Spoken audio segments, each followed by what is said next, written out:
Bismillahirrahmanirrahim. Assalamu alaikum dear students, and welcome to lecture 1 of 9th class mathematics, and delivering this lecture me Arkam Ahmad. In this video we will discuss the following topics. The introduction to this chapter. The name of this chapter is matrices and determinants, and throughout this chapter we will be discussing about matrices, how they operate, and the major operation on them, which is determinants. And also we will be starting our first unit, which is introduction to matrices. Now let's come towards the learning of outcomes of this chapter. Before beginning any chapter, it is important to understand that what is being taught in that chapter. Learning outcomes performs that task.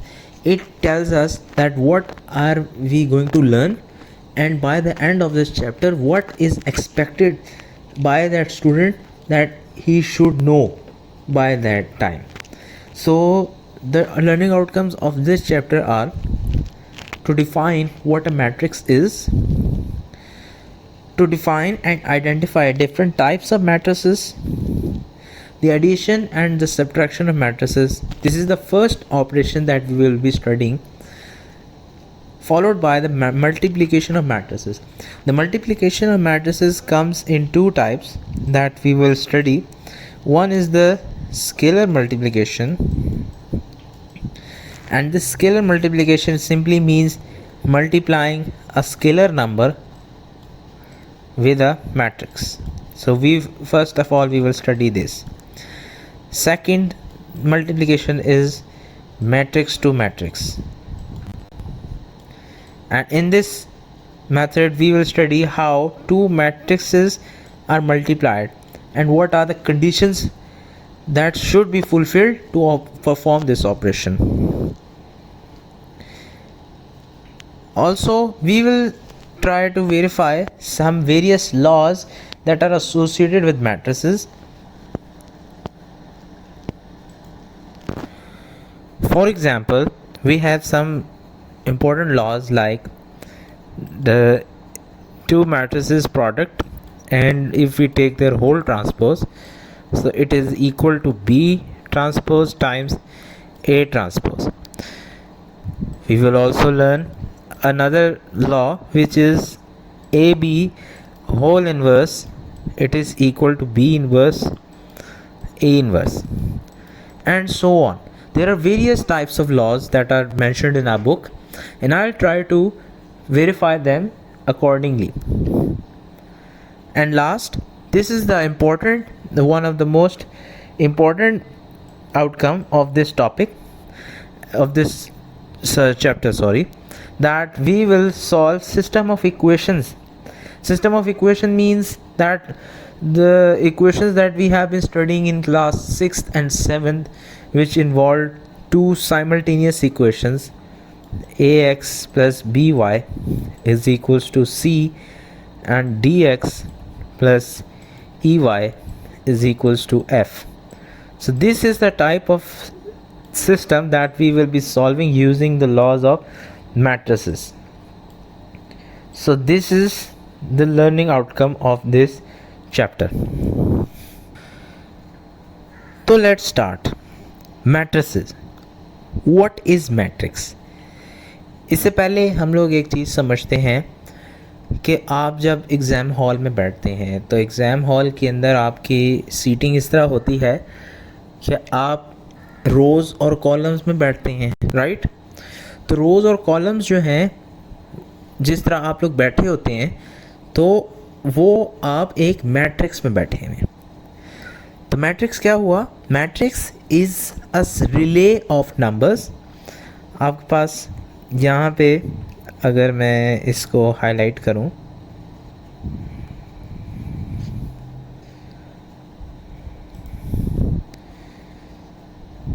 कि ये आपके पास relay array of numbers है, कि आप numbers को जब रोज़ और columns के अंदर ऐड करते हो तो वो आपको डाटा देता है. तो इस टाइप का जो नंबर होगा, उसको इस टाइप का जो सिस्टम होगा, उसको हम मैट्रिक्स कहते हैं. अब मैट्रिक्स के अंदर आपके पास दो इम्पोर्टेंट एलिमेंट्स होते हैं. कौन कौन से जी? एक है रो और एक है कॉलम। रो आपको पता है जो आपके पास हॉरिजॉन्टल वर्जन है मैट्रिक्स के अंदर, हॉरिजॉन्टली जो नंबर्स आपके पास अरेंज्ड हैं उनको रो कहते हैं, और जो आपके पास वर्टिकली अरेंज्ड होते हैं, जो आपके पास वर्टिकल एलिमेंट्स हैं, उनको हम कॉलम कहते हैं। तो मैट्रिक्स को दो तरीक़ों से हम लोग रिप्रेजेंट करते हैं। एक होता है आपके पास रो और एक होता है आपके पास कॉलम। ये दो तरीके हैं कि जिससे आपको मैट्रिक्स की आइडेंटिफिकेशन मिलती है। अब आप यहाँ पे देखें तो सबसे इम्पोर्टेंट चीज़ है ऑर्डर ऑफ द मैट्रिक्स। अब ऑर्डर ऑफ द मैट्रिक्स क्या चीज़ होती है? मैट्रिक्स को एक डायमेंशन देना। डायमेंशन से मुराद ये है कि वो आपके पास उसमें कितने नंबर ऑफ़ रोज़ हैं, कितने नंबर ऑफ़ कॉलम्स हैं, तो उसको आप एक ऑर्डर दे देते हैं जिसको हम लोग कहते हैं m क्रॉस n, और ये एक आप कह सकते हैं कि ये एक डेफिनेशन होती है ऑफ मैट्रिक्स। के मैट्रिक्स को डिफ़ाइन करता है कि उसमें आपके पास रोज़ कितने हैं और कॉलम्स कितने हैं। तो ये आपके पास ऑर्डर ऑफ मैट्रिक्स हो गया। फॉर एग्ज़ाम्पल अगर आप यहाँ पे देखें तो आपके पास एक मैट्रिक्स मैंने P लिखा है, तो आप उसमें ज़रा नोट करें क्या आपके पास हॉरिजॉन्टल 1 2 3 लाइंस हैं जो ग्रीन है, तो वो रोज़ आपके पास कितने हो गए? 3। सिमिलरली जब आप कॉलम्स गिनते हैं 1 2 3 4, तो 4 रेड लाइंस हैं, इसका मतलब आपके पास कॉलम्स कितने हो? 4। तो अभी मैंने क्या बताया है कि हम ऑर्डर किस तरह लिखते हैं? रोज़ इनटू कॉलम्स, रोज़ इनटू कॉलम्स। तो आपके पास यहाँ पे ऑर्डर क्या हो जाएगा? 3 टाइम्स 4। ये मल्टीप्लाई नहीं है, ये सिंपली आपको बता रहा है कि 3 रोज़ एंड 4 कॉलम्स का ये मैट्रिक्स है। ठीक हो गया। फिर आपके पास एक टॉपिक आता है which is called equal matrices.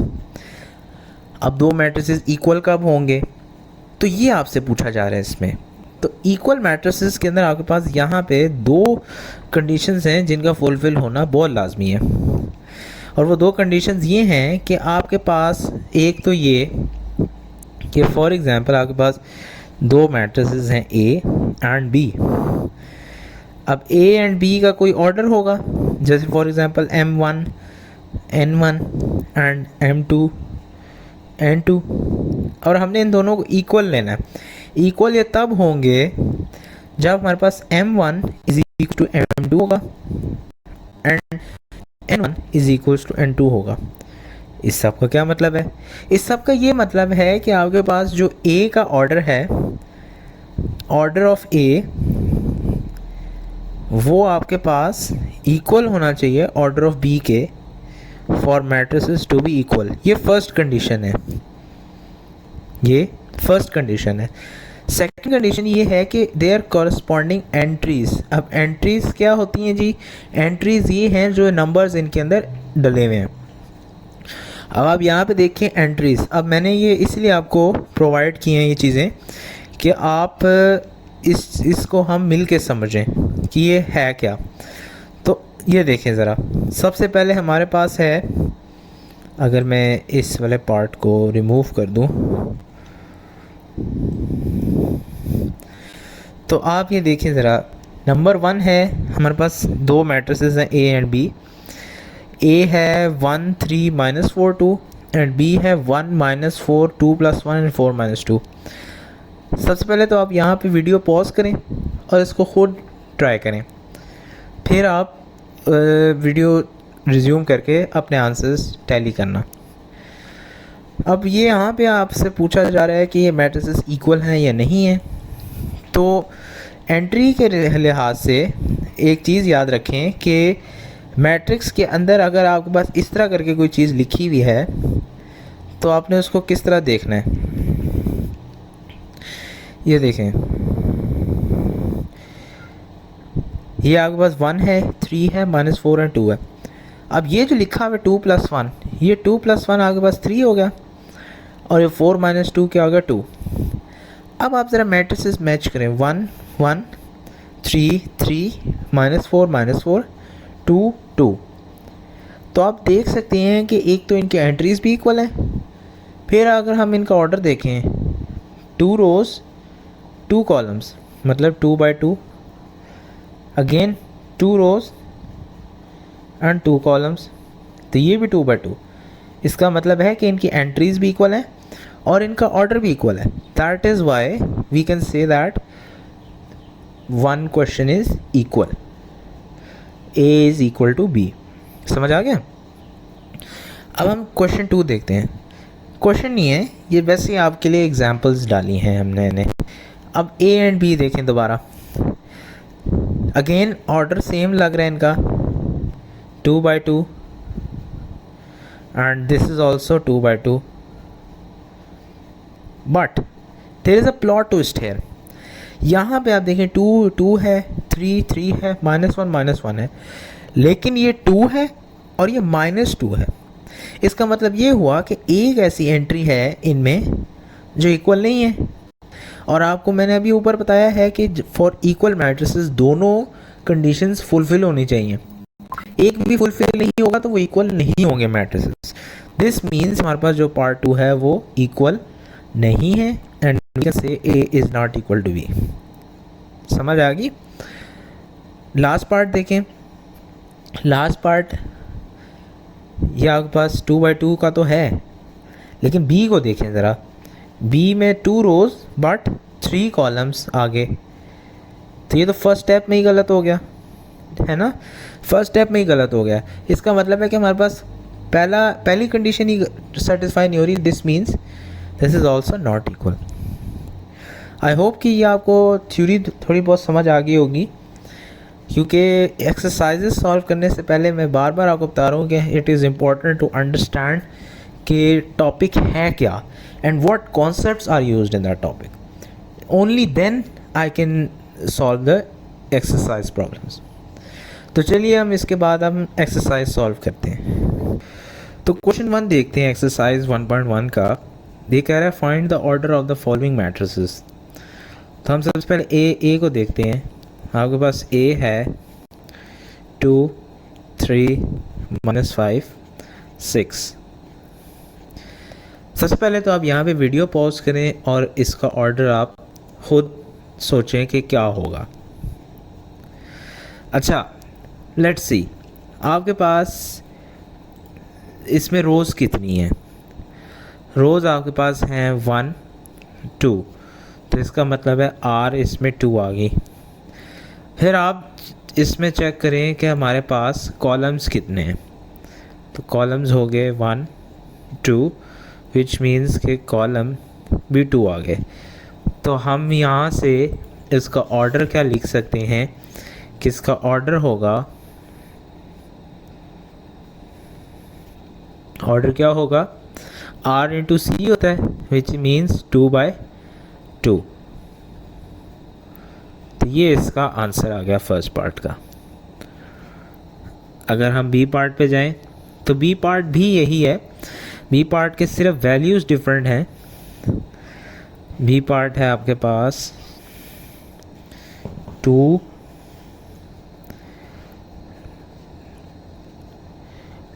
2 0 3 5। Wait, मुझे ज़रा ये ठीक करने दें। अगेन हम सबसे पहले इसके रोज़ गिनते हैं। रोज़ हैं हमारे पास 1 2, तो ये रोज़ आपके पास आ गई 2। And similarly if you check the columns तो 1 2, तो हमारे पास कॉलम भी 2 ही हैं। तो इसका अगेन यही मतलब हो गया कि हमारे पास इसका ऑर्डर क्या होगा, 2 क्रॉस 2। ठीक हो गया। अब हम सी पार्ट को देखते हैं। सी पार्ट है 2 और 4। सी पार्ट है 2 और 4। अब इसमें अगर हम देखें तो इसमें हमारे पास रोज़ कितनी है, रोज़ एक ही है, ये वाली। तो हम कहेंगे r इज़ इक्वल्स टू 1। और हम अगर इसमें कॉलम्स देखें तो कॉलम हमारे पास हैं 1 एंड 2।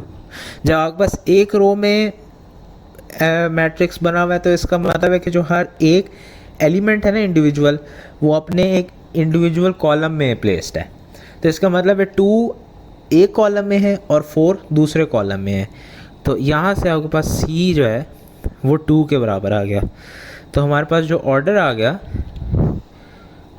गया हमारे पास 1 क्रॉस 2। अच्छा, फिर हमारे पास अब डी पार्ट है। डी पार्ट है 406।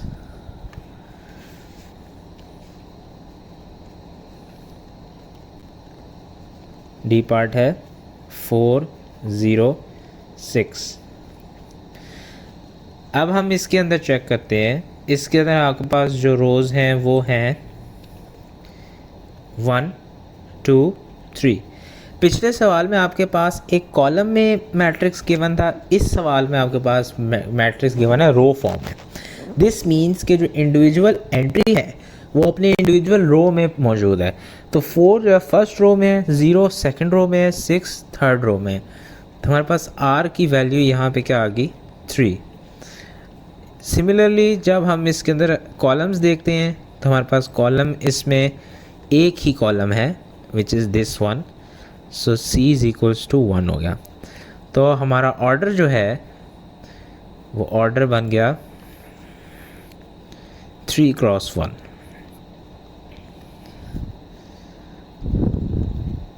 ठीक हो गया। नाउ आई वुड सजेस्ट कि जो बाकी पार्ट्स रह गए हैं इसके वो आप खुद ट्राई करें। मैं आपको आंसर्स बता देता हूँ इनके कि E का जो ऑर्डर है वो है 3 क्रॉस 2। जो F है वो है 1 क्रॉस 1। जो G है वो है 3 क्रॉस 3। और जो H है वो 2 क्रॉस 3 है। तो आप काइंडली ये वाले जो E F G H वाले पार्ट्स हैं इनको इसी पैटर्न पे सॉल्व करके चेक करें। अगर कोई भी मसला आता है तो आपको वो कॉन्सेप्ट की रिवीजन की ज़रूरत है। तो आप काइंडली जो मैंने जहाँ पे थ्योरी एक्सप्लेन किया वहाँ से देखें, दोबारा देखें, आपको समझ आ जाएगा। फिर नहीं समझ आता तो आप नोट्स अवेलेबल होंगे, आप वहाँ से उनको दोबारा रीड करें, सिंपल रीड करें तो आपको समझ आ जाएगा। Now let's come towards question 2. Question 2 में ये कह रहा है कि which of the following matrices are equal। तो इसका मतलब है कि हमने अब चेक करना है कि कौन से इनमें से matrices equal हैं। Before going any further हम यहाँ पे वो दो conditions लिख लेते हैं। वो दो conditions क्या equal matrices की कि orders equal हों और आपके पास जो entries हैं वो भी इक्वल हो। ठीक है, ये दो जो कंडीशंस हैं ये आपके पास इक्वल मैट्रिसेस के लिए यूज़ होती हैं। Let's come towards question 2। अब आप देखें जब सबसे पहले हमें मैट्रिक्स गिवन है वो 3 गिवन है। अब आप यहाँ पे ज़रा चेक करें कि कौन सा मैट्रिक्स 3 के बराबर है। अगेन आई वुड सजेस्ट कि आप इस वीडियो को पॉज करें यहाँ पे और जो ये कंडीशन मैंने बताई है इसको देखते हुए ज़रा ख़ुद चेक करें कि हर मैट्रिक्स किसके बराबर है।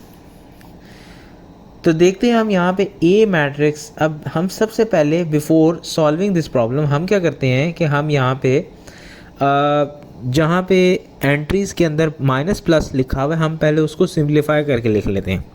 और सिंप्लीफाई किस तरह लिख लेते हैं, हमारे पास A जो है वो है 3, B है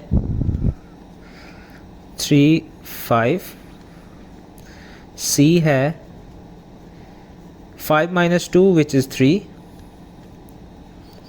D है 5 3, E है 5 4 0 6 2, F है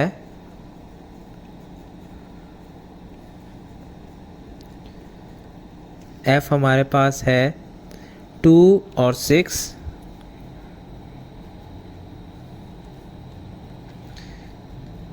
G है 3 minus 1 which is 2,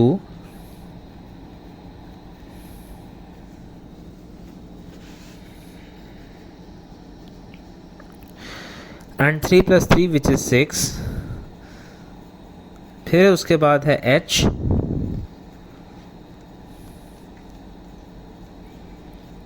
4 0 6 2, और I which is 3 and 3 plus 2 is 5, and finally J which is 2 plus 2 is 4, 2 minus 2 is 0, 2 plus 4 is 6 and 2 plus 0 is 2। अब देखें मैट्रिसेस सिंप्लीफाई करके लिखने का क्या फ़ायदा हुआ, जब आप खुद देखना कि इस स्टेप ने मेरा ये सवाल कितना इजी कर दिया। अब हम बारी बारी जो हैं वो चेक करते हैं कि कौन कौन सा मैट्रिक्स इक्वल है। अगर आप गौर से नोट करें तो ये जो ए मैट्रिक्स है, जो सेम मैट्रिसेस हैं आप नोट करना, मैं उनको सेम कलर से अंडरलाइन करूँगा। सबसे पहले हम ए की बात करें। अब क्या आपको 3 मैट्रिक्स कहीं और नज़र आ रहा है? यस, नज़र आ रहा है। इट इज़ सी, इसका मतलब है ए और सी बराबर हुए। फिर आप बी देखें 3 5। अब हम इसको किसी और कलर से रिप्रेजेंट कर देते हैं, तो ये ग्रीन कर दिया मैंने। अब बस ये बी है, बी इज़ 3 5। अब बी के सिमिलर कौन सा मैट्रिक्स है? आई 3 5। ठीक हो गया। अब हम इस तरह और बाकी मैट्रिसेस देखते हैं। अब हम देखते हैं डी। D is 5 3 5 3। नोट करना कि ये 5 3 और 3 5 बराबर नहीं है। क्यों बराबर नहीं है? क्योंकि जो कंडीशन है वो कहती है corresponding entries should be equal. Corresponding means कि अगर ए 1 पे मतलब फर्स्ट पोजीशन पे 5 है तो दूसरे के भी फर्स्ट पोजीशन पे 5 होगा, लेकिन यहाँ पे 3 है। दैट इज़ वाई ये इक्वल नहीं है। ठीक हो गया। अब हम लोग आगे बढ़ते हैं। तो D का भी हमें पता चल गया कि D हमारे पास जो है 5 3 है। अब 5 3 और कहाँ आपको नज़र आ रहा है? और आपको कहीं नहीं नज़र आ रहा, ऐसे ही है ना। तो इसका मतलब है कि 5 3 हमारे पास अलग है। अच्छा, उसके बाद हम लोग मज़ीद कलर्स देखते हैं। ई मैट्रिक्स देखें। ई मैट्रिक्स 4 0 6 2। अब आप देखें H भी वही है 4 0 6 2 और J भी वही है 4 0 6 2। इसका मतलब है कि E H और J ये इक्वल हैं, A और C इक्वल है, B और I इक्वल है, जबकि D का कोई इक्वल मैट्रिक्स नहीं है। तो हमारे पास रह गए सिर्फ 2 मैट्रिसेस, तो हम उसको इस पेन से रिप्रेजेंट कर देते हैं, विच इज़ G F देखें 2 और 6 और G भी देखें 2 और 6। तो इस सब का मैं रिज़ल्ट यहाँ पे नीचे लिखने लगा हूँ। Make sure that your result matches with my result. यहाँ पास A इक्वल टू C आया है, A इक्वल टू C आया है। फिर उसके बाद आपके पास B is equals to I आया है। उसके बाद आपके पास D किसी के बराबर नहीं है, तो D हम वैसे ही आइसोलेट कर देते हैं यहाँ पे, is not equal to any matrix.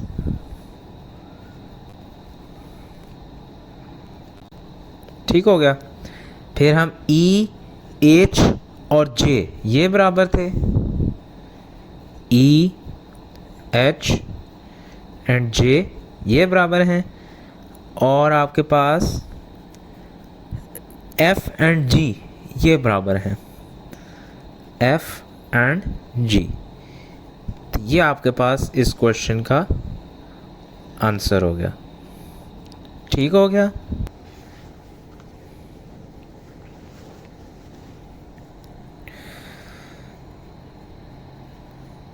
Now comes the last question of this exercise, और इस क्वेश्चन में वो आपसे पूछ रहा है values of A B C and D such that कि इक्वेशन सेटिस्फाई हो रही है।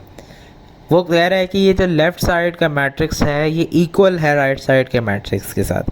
अगेन एक तो ये कि ऑर्डर तो सेम है दोनों का, 2/2 2/2।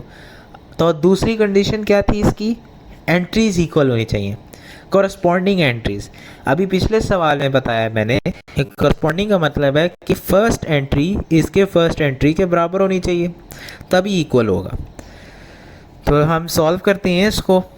तो सबसे पहले हमारे पास फर्स्ट इक्वेशन बनेगी a + c = 0, जहाँ से हमारे पास एक कंडीशन आ गई a = -c। हम इसको इक्वेशन 1 का नाम देते हैं। सिमिलरली हमारे पास एक और इक्वेशन ये बन जाएगी a + 2b जो है वो -7 के बराबर है। इसको भी हम इक्वेशन 2 का नाम दे देते हैं। जो हमारे पास इसकी जो थर्ड इक्वेशन बनेगी वो क्या बनेगी जी, थर्ड इक्वेशन बनेगी c - 1 = 3। यहाँ से हमारे पास c की वैल्यू आ गई 3 + 1, तो c की वैल्यू हमारे पास 4 आ गई। c की वैल्यू हमारे पास 4 आ गई। तो हम लोग यहाँ पे लिख लेंगे कि इक्वेशन 1 implies a = -c है, तो इसका मतलब है a = -4 हो गया। ठीक हो गया। अच्छा, अब जब हमारे पास a की वैल्यू आ गई है तो हम लोग इक्वेशन 2 को यूज़ कर सकते हैं। इक्वेशन 2 implies, इक्वेशन 2 है a + 2b जो है वो -7 के बराबर है। तो a की अभी वैल्यू आई है -4 + 2b = -7, which means 2b = -7 + 4 and 2b = -3, b = -3/2। तो ये आपके पास इसकी ये थर्ड वैल्यू आ गई। और हम लोग लास्ट एंट्री यूज़ कर लेंगे इनकी, 4d - 6 = 2d। ये आप देख सकते हैं last entry of first matrix and last entry of second matrix. तो 4d - 6 ये आपके पास बनेगा 4d - 6 = 2d। तो ये हो जाएगा 4d - 2d = 6। इसके बाद आपके पास हो जाएगा, मैं यहाँ पे 1 मिनट पेन यूज़ कर लूँ, यहाँ पे आपके पास हो जाएगा 2d = 6 और d = 3। तो यहाँ पे आपके पास चारों वेरिएबल्स के आंसर्स आ गए। d की वैल्यू 3 है, b की वैल्यू -1.5 या -3/2 है, a की वैल्यू -4 है एंड c की वैल्यू 4 है। So this concludes exercise 1.1 of chapter 1.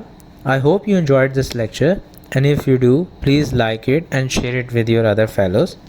And as always, keep smiling, keep learning, and I'll see you in the next video with another lecture.